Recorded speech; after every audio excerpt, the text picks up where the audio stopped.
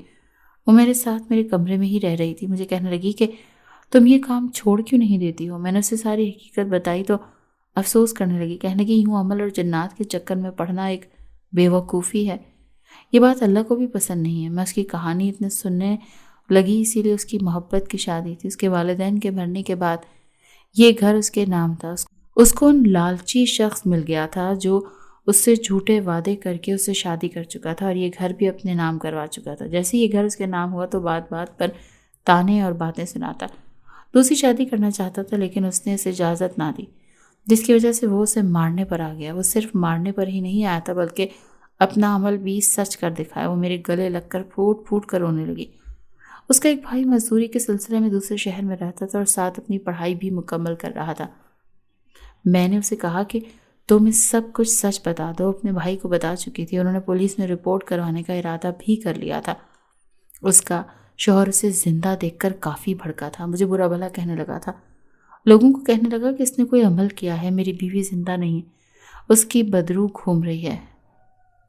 لوگ میرے خلاف ہو گئے تھے، کہنے لگے کہ کیوں تم قدرت کے کاموں میں ٹانگ اڑا لیتے ہو، عورت مر چکی ہے، اس کو قبر میں دفن کر دو۔ وہ خلاف ہو گئے تھے، وہ اسے قبر میں دفن کرنا چاہتے تھے۔ تبھی لڑکی کا بھائی آ گیا، اس نے سب حقیقت سچ سچ بتا دی، لیکن آدھے لوگ پھر بھی اس کے شوہر پر ہی یقین کر رہے تھے۔ ان کے مطابق تو وہ اپنی بیوی سے بہت محبت کرتا تھا۔ پہلا وہ اپنی بیوی کو کیوں مارے گا، وہ بھی جھوٹا، اور رونے کا ڈرامہ بھی جھوٹا تھا۔ کہنے لگا کہ یہ سب حقیقت نہیں ہے، آپ اس کو حقیقت میں جاننا چاہیے، اس کو اندر جانا چاہیے۔ میری بیوی کی روح تڑپ رہی تھی، میرے خوابوں میں آتی ہے، کہتی ہے کہ مجھے قبر میں دفن کر دو، یہ اس کے اندر اس نے جن ڈالا ہوا ہے۔ یہ جنات بول رہے تھے، اصل میں میری بیوی کو پتلے اور اس سے کوئی جن ڈال دیا گیا تھا۔ لوگ میری باتوں پر یقین کر رہے تھے۔ وہ مجھے وہاں سے نکلنے پر راضی ہو گئے تھے۔ انہوں نے رات کے پہر میرے گھر پر پتھروں کی برسات کر دی تھی۔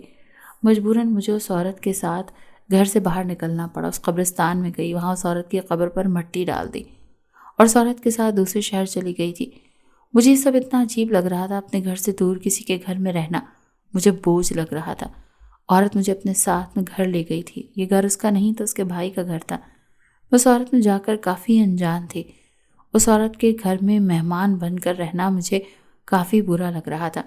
میں اپنے گھر واپس آنا چاہتی تھی، لیکن وہاں میری جان کو خطرہ تھا۔ ان کے گھر مجھے بہت عجیب لگتا تھا۔ ان کا ایک بھائی بھی تھا جو میرا ہی ہم عمر تھا، اور وہ مجھے دیکھ کر کہنے لگا کہ آپ نے دنیا میں نئے دکھ دیکھ لیے ہیں، آپ اس کو اپنا ہی گھر سمجھیں۔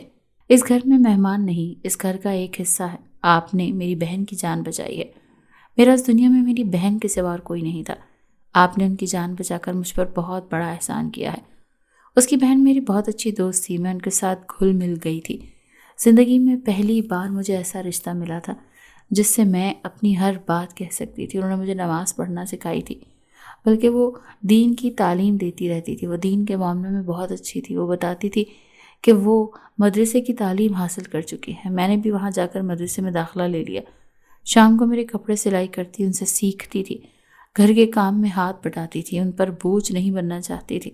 مجھے معلوم تھا کہ مدرسے کی فیس بھی وہی بھر رہی ہے، اسی لیے میں نے جگہ جگہ کام کی تلاش شروع کر دی تھی، جس پر وہ خاصی خفا بھی ہوئی۔ انہوں نے کہا کہ اب تم میرے گھر کا حصہ ہو، تم میری جان بچائی۔ میں کافی بار قرآن پڑھتے اپنے والدین کی دعائیں کرتی تھی۔ میں اللہ سے معافیہ مانگتی تھی کہ میرے والدین کے کیے کی سزا نہ ہی ملے۔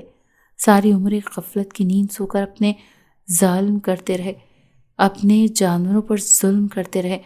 انہوں نے خود کے ساتھ بہت ناانصافی کی، وہ گناہ کی طرف مائل رہے۔ انہوں نے غفلت اور بے سکونی کی زندگی گزاری۔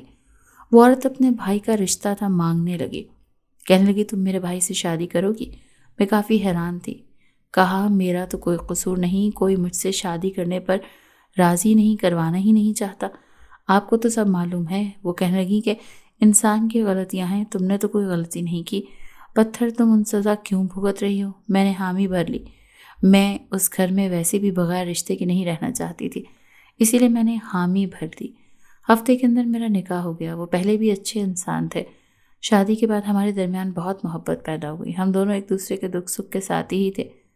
میرے شوہر میری عزت کرتے تھے، مجھے حق حلال کی کمائی دیتے تھے، اور شادی کے بعد ہی ان کو ایک اچھی نوکری بھی مل گئی تھی۔ ہم نے ایک بڑا سا گھر لے لیا تھا۔ میں واپس کبھی اپنے والدین کے گھر پر نہیں ہوئی۔ میں خوفزدہ رہتی تھی، میں ان خوشیوں کو گنوانا نہیں چاہتی تھی۔